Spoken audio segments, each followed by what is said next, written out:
2 years after divorcing Mateo Garcia, he called me without warning. Where did I leave my wine-colored striped tie? Didn't you say you were going to turn that guest room into a nursery? Why haven't you emptied it yet? Her tone was dripping with annoyance. Why weren't you home this morning? At that exact moment, a message arrived from Clara, Mateo's sister. Hello, Sophia, my brother suffered an accident. His mind is a bit messed up. To be exact, his memory had been frozen 2 years ago. Mateo suffered from amnesia. The news disconcerted me for a second, but then I became indifferent. Mr. Garcia, I hung up. My voice was polite but determined. We're separated. If you've lost anything, ask your maid. Don't call me at dawn and ruin my day. Silence on the line. Then, a cold, sarcastic laugh. Divorce. That's your brand new intimidation. Come on, Sophia, I've got you. I know I've been absorbed and have put you off, but if you persist like this, no one will feel like indulging you. Her impatience carried a clear warning. Clara's text resurfaced. I've tried to clarify it to her a dozen times, but she refuses to accept that you would really separate. The frustration in her note was evident. I imagined Mateo, eager, convinced, disdainful. The same attitude he showed when I first alluded to the divorce. They all repeated the same thing. There's no way Sophia will abandon Mateo. It's just another ploy to capture his interest. That conviction allowed her to always sideline me, to ignore me without hesitation. I sighed. So, do you need me to print several hundred copies of our court order? And stick them everywhere you look? He had said something similar to me just before signing the papers in court. He had fixed his gaze on me, his expression a mask of apathy, his voice hoarse, but his eyes suspiciously red. Sophia, if you dare to retract this, I will paste copies of this resolution all over the city. Now I could return the sentence, but he did not believe me. He just continued. Look, I admit that I failed. I regret it, but I have already justified it. We all decided to go to the airport to receive Valentina. The family business went bankrupt. She is no longer the successor. We grew up together and you know this city. If I did not appear and support her, how would people judge her? As he spoke, his voice became anxious again. He rarely got upset, except for his great friend Valentina. His words painted for me clearly how far his memory had regressed. That day was the straw that broke the camel's back in our marriage. Valentina's return coincided with the anniversary of my grandmother's death. I had arranged with Mateo days before to visit his grave as a couple. I even sent him a notice the day before. My calls and texts were ignored. I thought he was busy, so I went alone. I chatted with my grandmother for a while, assuring her that Mateo wasn't bad, just busy. On the way back, I suffered a minor accident while the emergency room treated my wounds. I saw the news. A gossip portal had a picture of Mateo at the airport welcoming Valentina. It was viral. I looked at the photo on my phone for a long time before remembering to call him. Valentina replied, Mateo is loading my bags. He can't answer right now. Something's wrong, Sophia. Quote. Her tone was dripping with feigned unease. People could be heard joking in the background. What could possibly be happening? She probably just wants Mateo to come back and hug her. We've all seen this on Call movie again, haven't we, Mateo? Your wife keeps you on a tight leash. How are we going to have fun? Valentina scolded them playfully. Mateo, you can't neglect your great friends now that you're a family man. They're not even in your league. Mateo let out a giggle. He picked up the phone, his voice suddenly icy. What's wrong? He didn't want to argue in front of his friends.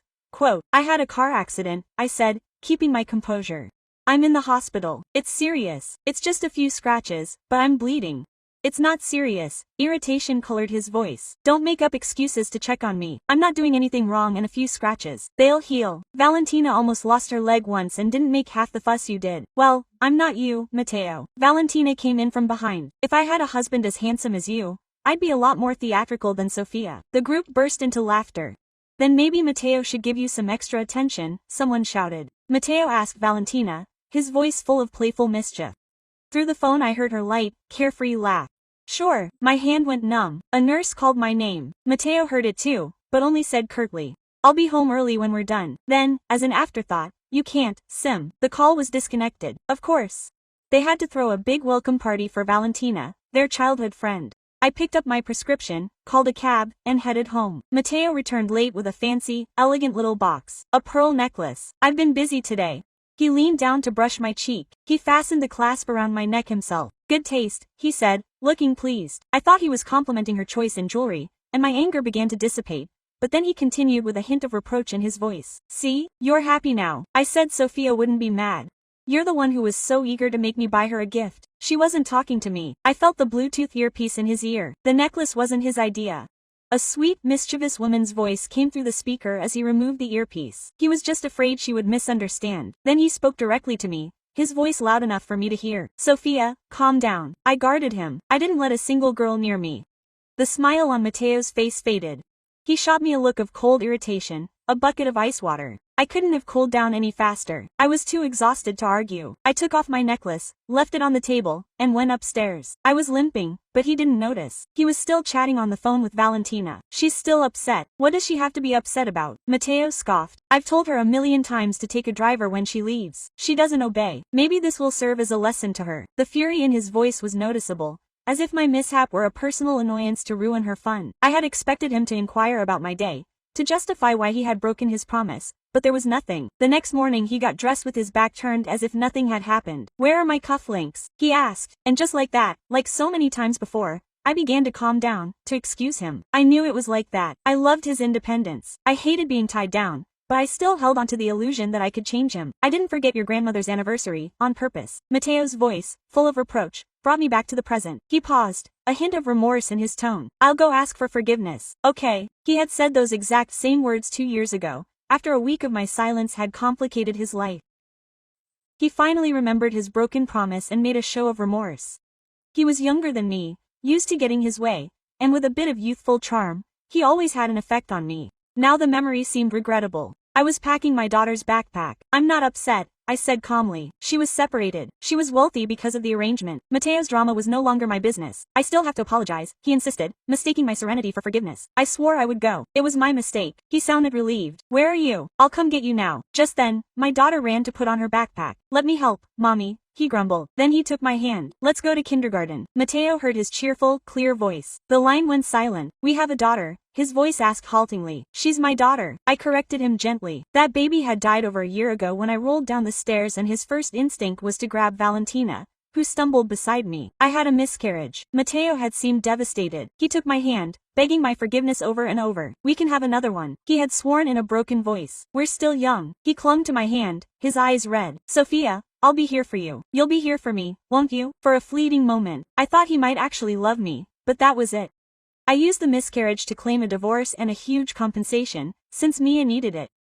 I discovered her at the medical center, discarded by her parents. She had a brain tumor that they couldn't afford to cure. She crouched at an angle, holding a picture, murmuring, "Don't bother, Mia." Okay, bye, Dad. Bye, Mom. Quote, that small, fragile, grieving girl looked at me and noticed my tears. Don't cry, ma'am, she said sweetly. I'll give you a kiss and she'll go away. In one day I lost my baby and Mia lost her parents. I adopted her out of remorse. Mateo helped with the paperwork, but the Mateo on the line had no memory of that. Quote, you don't need to pick me up, I said cheerfully. But send my girl a gift, just say, Venmo, to Clara. Then I hung up, blocked her contact, and took my daughter to school. I didn't answer when she insisted on calling. I left my cell phone face down on the hall table. I zipped up Mia's little raincoat and let her splash in every ditch between the apartment and the kindergarten, as if each splash washed yesterday from our shoes. She loved to count by twos. 2 steps down, 2 jumps to the corner, 2 kisses on her palm that she pressed to my cheek with a solemn ritual, as if fixing my smile there for the entire day. If existence had balance, that would be closure. 2 years of silence, 2 minutes of noise, doors sealed. But balance is in stories. It's a hook. On my way back from kindergarten, a black car was stopped in front of my building. A man got out too slowly to be unknown and too confident to be a messenger, even with a spectral bruise on one cheek and adhesive tape sticking out from his neck. Mateo wore opulence like a perfume. Discreet if you wanted, suffocating if he wasn't wearing a shirt without a jacket, his throat exposed to the elements. He never checked the weather. And God, there it was. The maroon striped tie loose around his neck. Of all the things to conjure up and grab onto, I didn't say when he raised a hand and the word startled me as it spilled from my mouth without hesitation. You shouldn't be here. He swallowed the movement of tendons pulling at the edge of the dressing. You blocked me, didn't you? I went to the penthouse, he said. His mouth curved the way it used to when he didn't think others would forget his rules. I know the code, but it doesn't work. I changed it 2 years ago, I said cautiously. When we parted, he flinched. SNA, Mr. Garcia, I corrected myself, almost politely. You can contact clear and precise logistics. Legal information. Can't you contact me? He scrutinized me like someone looking at an image that doesn't fit a memory. I remember the argument, he said slowly. At least bits and pieces. The airfield, Valentina's trip, your grandmother. Remembering bits and pieces is not the same as remembering me, I said, and you can't reappear before me on my sidewalk. I slid to avoid him. His hand came out but stopped inches from my hanging sleeve, his knuckles white as if he were fighting a vice. There's a matter. His voice turned hoarse. A practical matter, of course. I almost laughed. Was it the cufflinks, or the extra key, or an exhibition he needed me to make because my face fit the entrance to another guest room? He said, I still believe I swore to paint it sage green and I can't remember why it stuck in my mind like a word on the tip of my tongue, and the tie pulled it as if I had strangled it in my sleep. You always made fun of this tie. You said it made me look like a legislator who couldn't make his own law. So if I called you about it, if I put it on, it was because you thought I would still be there to make fun of you. I said, I won't be later because politeness is also a vice. And I tried to break the right ones, not all of them. You put that tie on in the hospital once, maybe that's why you took it. His eyes sharpened at the hospital. I shouldn't have mentioned it here or there, but the word had already fled and I saw it hit him like a spark on dry tow. Quote, forget it, I said. You should leave. He didn't. Instead, he asked quietly. Quote, it was the day you collapsed. I shook my head. Another one of the hospitals. Another day his throat worked. Were you injured? No, I wasn't. I stepped back. Go home, Mateo. He didn't come any closer. Just stood there and took a deep breath, like someone about to pounce, and asked, it's mine. The world swayed. Then he steadied himself and I realized that because he didn't remember the details, his mind had built a narrower bridge to get to this conversation. I could have given him the truth. I repeated it to myself for 18 months. I could have said no and let him hesitate again. Instead, I said, it's mine. And started up the steps. Behind me, he said almost harshly, I was going to tell you something before the accident. I think I was going to. It's a blur in my head, but Clara insists I mutated. I bet it wasn't this. If I did and I can't find it, it's my burden. But if there's anything, any thread I can pull it, you should see a specialist. I said and closed the door. I meant it. He always listened to experts better than he listened to me. I didn't tell anyone about the tie. I tried not to think about it either until that night after Mia fell asleep with her cheek on my arm, the wettest curl of her hair clinging to her forehead. And I lay there doing what every mother does after her hour of sleep, checking my phone to remember why I had rushed through the day. Photos of food devoured in irregular triangles. Videos of Mia's carpet performances. Old scans of forms with my signature, the same signature that had once been joined with Mateo's in a rental agreement and then in a ruling. For reasons I didn't question, I opened the secured folder I had created the day the adoption was finalized. It included scans of every piece of paper I could possibly have to prove to someone crueler than a civil servant that my daughter was my daughter. In every way that counted, in more ways than they could count. Birth certificate with a blank line for the father and a blank line for the mother, listing a name that meant nothing to me, as expendable as a piece of gum under a seat. Court order. Partially redacted medical records and the photo, the one I had the day I met her, curled up in a corner of the hospital like a thin sheet of paper trying not to bend. In that photo, a newborn baby wrapped in a standard blanket slept against a slant of white that could have been a shoulder. Only a portion of the adult's jaw was in the frame and the adult's hand was severed at the knuckles. But the fabric caught the light enough to reveal diagonal stripes that always read as red in my memory. Maroon, thin ivory, then wider maroon, then the faintest hint of dark blue like an enigma. I remembered thinking at the time that many ties looked like this. I remembered telling myself that even if the tie was his, it didn't connect the jaw to the hand. It didn't make the person into someone. In particular, it didn't make the infant into someone other than the infant. She was needy and immediate in mine because my heart had broken at the same rate as hers. I added up the photo over and over until the pixels blurred. Then I moved on to the next one, the one I rarely looked at because it irritated me more than was healthy. The footage of the staircase. Medical centers kept video for 30 days. The lawyer had been astonished. The security provider had kept overtime because a maintenance error had stored an extra copy. In the clip I was visible at the top, already landing unsteadily, my hand brushing the railing against my body, doing that weird slow dance that happens when a fall begins. And your inner ear raises its hand, but physics has already voted. Beside me, Valentina leaned in too, though hers seemed feigned. Even in blurry footage she threw her arms out like a child wanting to be picked up. Mateo was 3 steps down, spinning at the sound. In less than a second he lunged forward and grabbed her elbow. Even laugh, gasping heroism written all over the curve of his mouth. The frame froze and melted into the next. In that one, I had disappeared from the top step. The camera angle didn't show the landing below where I fell because the wall blocked the view. I'd watched that clip so many times that I'd memorized the way his shoulders straightened afterward. The way he looked up, he saw the empty space where I'd been, and this was the part that had shattered me. Then he hesitated as if calculating the social math of who had seen what. But that night for the first time I noticed something else. When he caught Valentina, her hand gripped his tie. Garnet stripes twisted it, yanking hard enough that the knot dragged. He pulled it off in the next frame and God wasn't laughing. He looked enraged. He looked terrified. I closed my eyes, opened them. I saw the 10 seconds again. If I watched closely, I could honestly say that his initial reaction upon capturing the person who was about to fracture his skull in the elevator ahead of him would not have been to reach for the other body hurtling down. If his fulcrum had not been a woman tugging at his neck like a rope, he could claim that he had sensed me, understood the trajectory, intentionally selected me. No. I could no longer say any of that with absolute purity. The next day, an envelope was waiting under my door, where the concierge must have slipped it. My name in a font I remembered from vacation and a decent Valentine's Day should have been commonplace, but it felt like a blessing in that moment. I left it there for an hour on a dare. When I finally opened it, a single page emerged, a certified copy of a trust modification dated 15 months earlier. Article 3. Pediatric Oncology Aid Fund to be activated after the sale of the investments detailed in the appendix to FIDE and curator Clara Garcia. My primary beneficiary, redacted. Date of birth, redacted.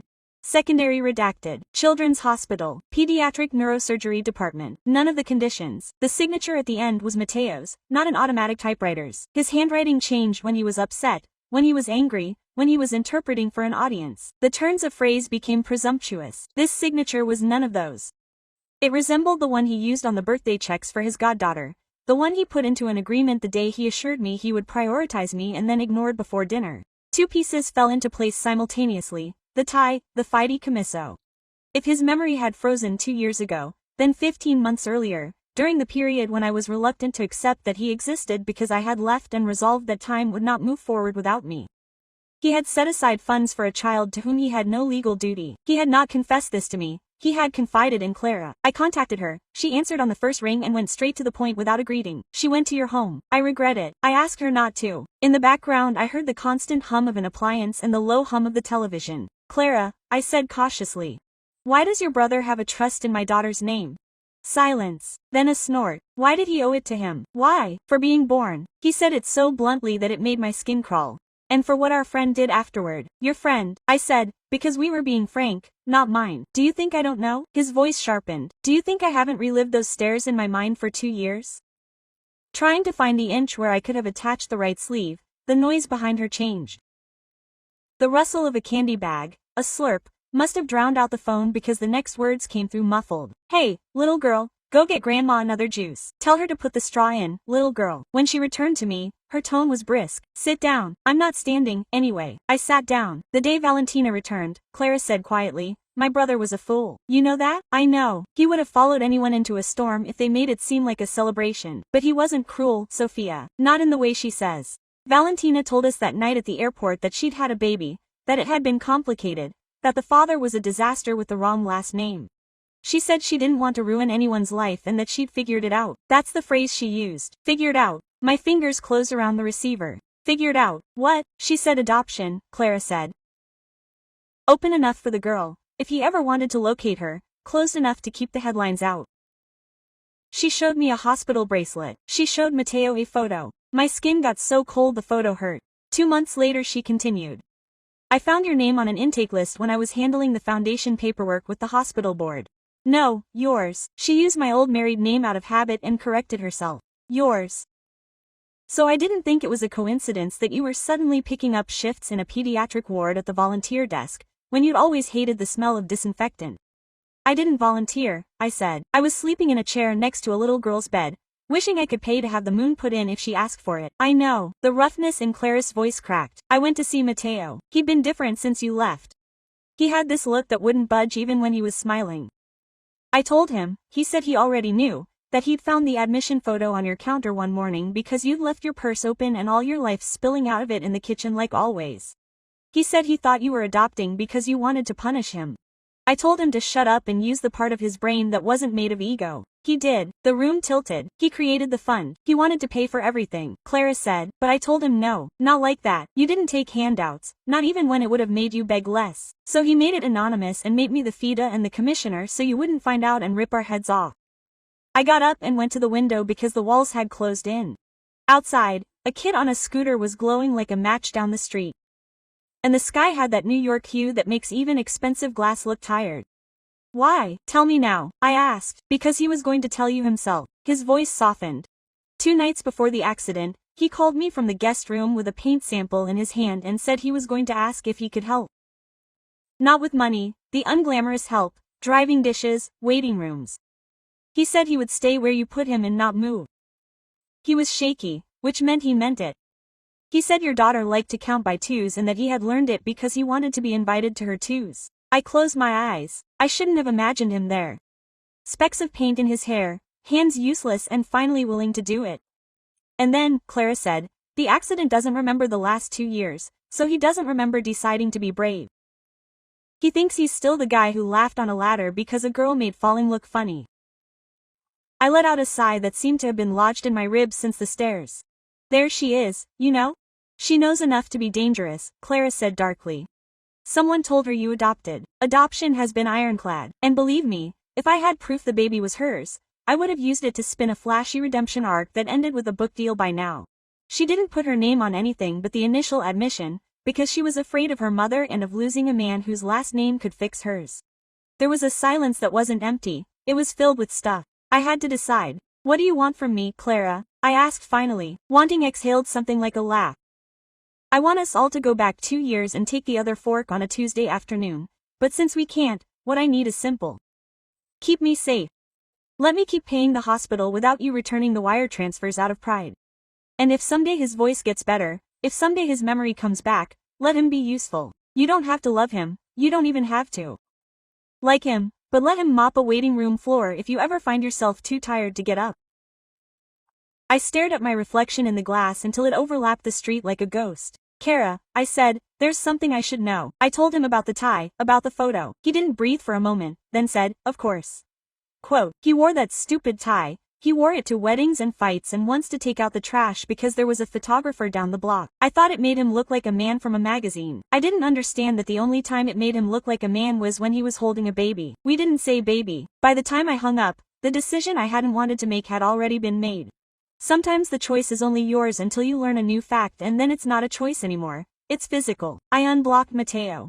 I didn't text him, I just let the possibility exist. He called that night. I let it go to voicemail. He didn't leave any. 10 minutes later he sent a message that looked like he had written 20 and deleted 19. I can take 2 cups of coffee and a box of crayons to the park tomorrow at noon and sit on a bench 20 feet away. No closer, no talking, no touching, just being there. It wasn't romance, it wasn't even forgiveness. It was a drawn-out commitment. In a chocolate a child might wash down with spilled juice. We met at noon. He was wearing my tie, which judged adults with the sovereign cruelty of the very young. She gave him a look like a seal of conditional approval, because she had bought the good crayons, the ones with names like Seaglass and Dandelion. He didn't try to draw with it. He drew slow, clumsy circles on his own page that turned into a dinosaur with a small striped tie in a way that made my mouth betray me and smile. She in turn drew a sun with 8 arms and then a small rectangle with stripes in the corner. It's a scarf, she told him with the patience of a teacher. It is, he said with devotion. A scarf of great distinction, just like yours, she declared, generously, precisely identical to mine. He nodded and avoided my gaze. We repeated this for 7 days. She arrived with useful objects in silence, antibacterial gel, apples carved into floral shapes, an envelope of band-aids tiny with penguins. I wore my borders like a backpack, still adjusting the straps. On the 8th day, a photographer emerged from behind a tree because New York produces them the way it generates steam from vents. He wasn't a tabloid predator, just a guy with an eager lens who spotted an image that could be marketed if he presented it as a reunion. Mateo spotted it. He remained calm. He didn't look at me for orders. He pulled his tie from around his neck and wrapped it around the camera lens in a swift gesture, noticing it once, twice, as if he had finally mastered tying something valuable. No photographs, he said calmly. And the photographer mumbled something about permits and sidewalks and then fled because conviction is a deterrent. If you had cause, Mia clapped. Enchantment, she murmured. It's not enchantment, I replied. And my tone was gentler than intended. Just politeness. 7 days later, the other shoes, thin heels, patent leather, gratitude made up like polish descended. Valentina intercepted me outside the kindergarten with a smile like a sharp blade wrapped in silk. She had the attention of someone who had practiced excessively in front of a mirror and could not remember which variation suited the audience. Sophia hummed, "You look maternal." "I am," I affirmed, and I looked for the exit because I lacked the strength for dialogue drama. She turned to block me with an enameled finger pressed against the glass. "Are you not interested in knowing how I managed to place you here?" "No. This city is so small if you know the right drivers," she said imperturbably, "and the right photographers and the right ties." There it was. She watched my face as I mentioned it, matching. "What do you want, Valentina?" She leaned in, all shiny skin and expensive aroma. "A pact, a court. She has already established one," I said, and allowed the door to impact her hand with just enough delicacy to be polite and just enough solidity to mark my intention. Her smile didn't come. "You don't want this to be a courtroom." The next time, she spoke, lowering her lashes as if sharing a secret rather than intimidating. "Do you know what juries love, Sophia? Paths of rehabilitation. Young people who erred and evolved. Mothers who come back.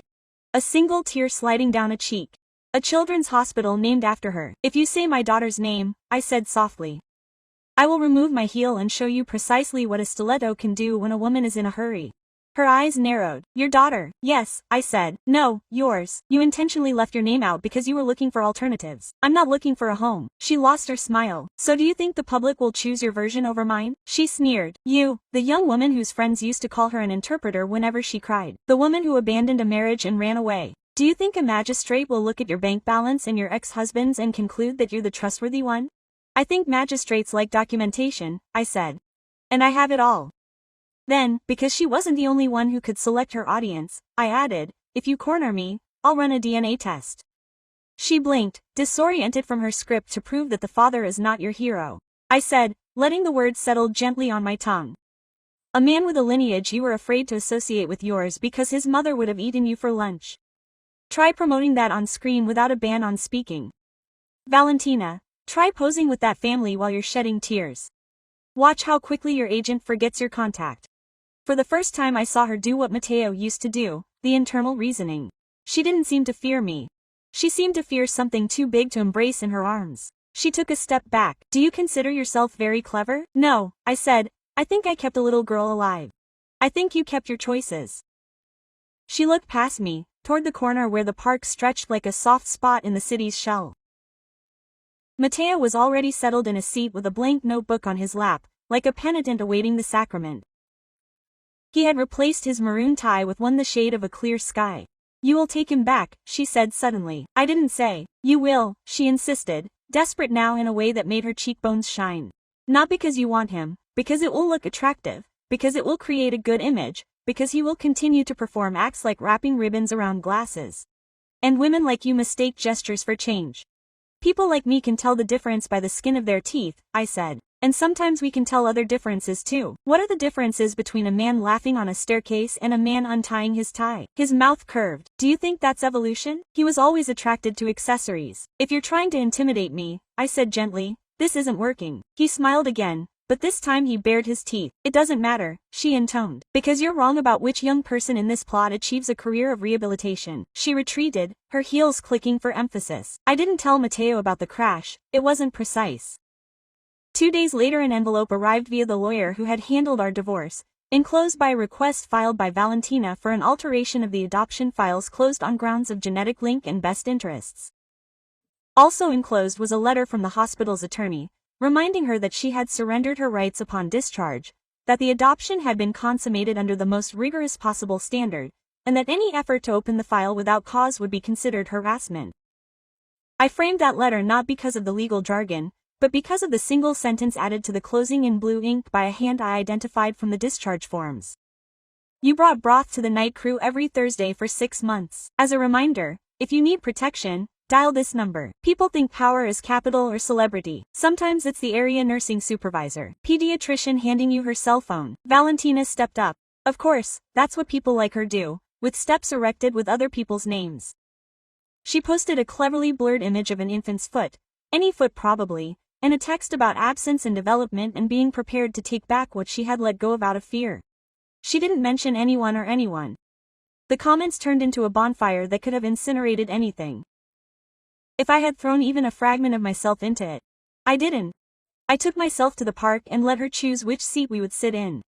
I let her narrate a book to me, turning pages and improvising the plot. When Mateo arrived, I handed him the book without saying a word and watched as she did the same. She had done it by turning pages, creating sentences that were superior to the usual ones, because she was observing his face first and the content second. Now, he demanded. When it was over again, he consented. When she ran to the swings, he leaned back and said, "Downstairs." I don't recall, Sophia, the positive parts, I mean. I recall the faults with razor-sharp precision. I recall your expression at the airfield, when I spoke.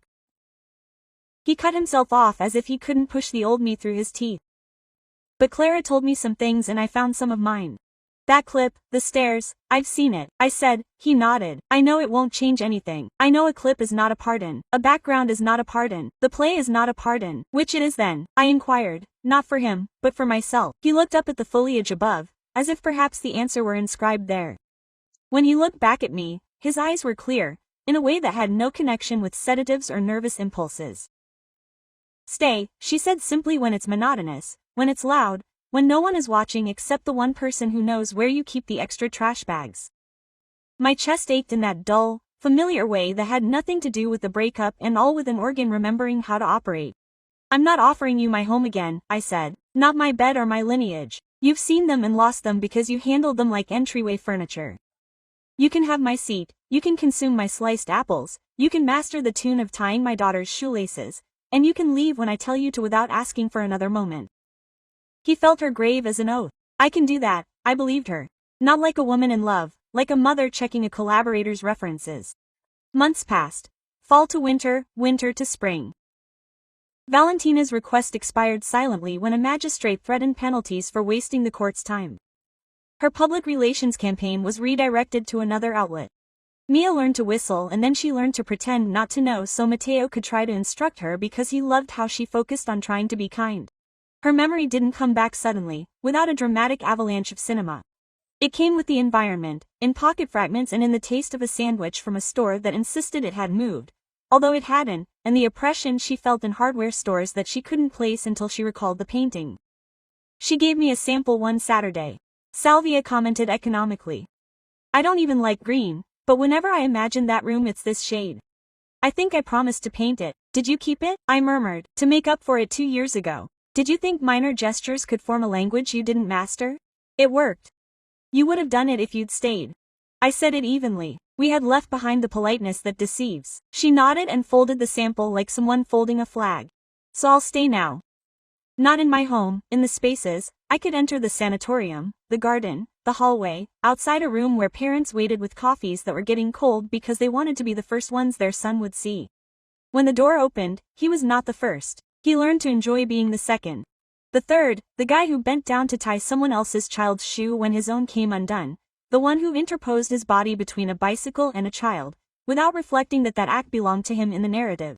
It's tedious to tell you that acting well every day is not a turnaround. That's the essence. No one writes headlines about a father who knows the names of the school administrator's grandchildren. But if you need the turnaround, accept this. The day Mia completed her final phase of therapy, she ascended to the nurse's chair and requested the exclusive scissors, the ones they allow graduates.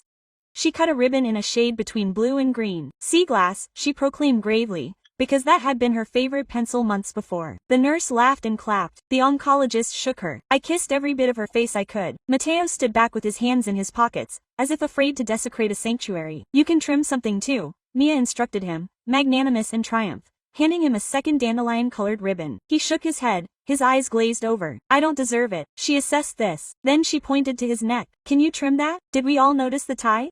Not maroon or light blue. A cheap, jaunty one we got at a street vendor because it sported smiling suns.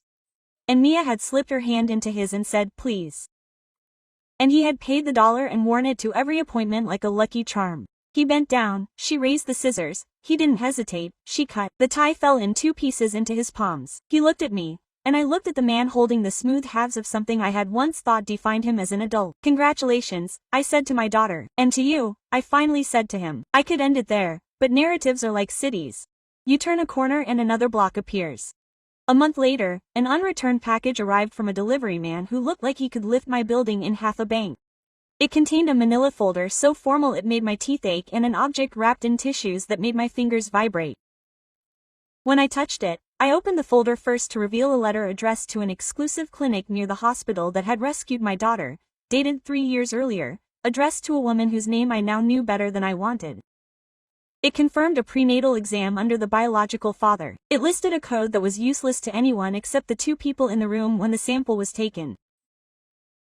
The letter was sealed, completely covered by a foundation whose board of directors then included the mother of a man with a last name that would have made newscasters drool if a scandal had splashed an extra line in blue ink at the bottom. He never knew. Beneath the folder, the striped maroon tie, not the one he had taken from a camera or wrapped around a lens. The tie in the picture, the one in the stands, the one from the day. A man with innumerable flaws was in a hospital and cradling a baby that wasn't his. And it was more his than any achievement by signature. The tie he tied in a knot before learning that affection is not a relic, that you keep only because someone gives it to you with a smile. There was a yellow sticky note on the tissue. I know he was late. I'm learning. See. I sent Clara a text without words. Just a photo of the tie wrapped like a question mark on my desk, she replied. Keep it, no relics needed, just an agenda. Tuesday, you rest, I'll pack up. The next morning I placed the tie in the box with Mia's initial school photo and the hospital ribbon I had cut and the trust leaflet I no longer rejected out of dignity. I wrote label in my neatest handwriting, things we cut out to free ourselves. When Mia asked why I was smiling, I told her we were going to the park. Can we wear a scarf? She asked, yawning. Yes, I said. Bring two. We bumped into him at our seat. He looked up as usual, first at her, then at me, not asking for permission, but for an alliance. Ready? I asked. For what? To be monotonous, I said, and he laughed. He really laughed. Simple and human and intimate. The kind of laugh for kitchens and hallways and schoolyard edges where glasses don't fit because there's nothing to sell. Mia slipped a scarf around my neck and another one around hers. She counted precisely her favorite way. 2, she said, and took our hands. We walked home and if you wait, tapped the screen, waiting for it to say, I got it again. And we kissed under a streetlight, and an old melody played in perfect second. I won't. I didn't. Maybe I won't. The reversal isn't that he forgot and found me. It's that I forgot him and found myself. And then, when he learned to stay, there was a girl who knew how to decide. She chose park, pencils, and the man who learned to tie ribbons to doors so they would stay open instead of tying silk around his throat and calling it love. And I chose to keep my hands free, one for my daughter, one for the future. If one day there was space for a man to walk by our side, to understand that a nursery is not a room, but a promise painted in sage. Not because everything matters, but because you are willing to show up and hold the ladder. So, perhaps, but here's the final secret, the one I keep hidden behind my teeth for nights when my old ghost roamed the hallway. The guest room is no longer superfluous. It's the noisiest one in the house with cheap lamp and leaning bookshelf and luminous stars in darkness that refuse to come off even when you want them to. When urban blue seeps through crazy window, the whole enclosed space takes on a tie-dye hue. I once thought I'd die looking at garnet. No, something different. Sea glass. What you do with fragment after ocean, the slow work of smoothing edges, what you hold without bleeding. Yeah.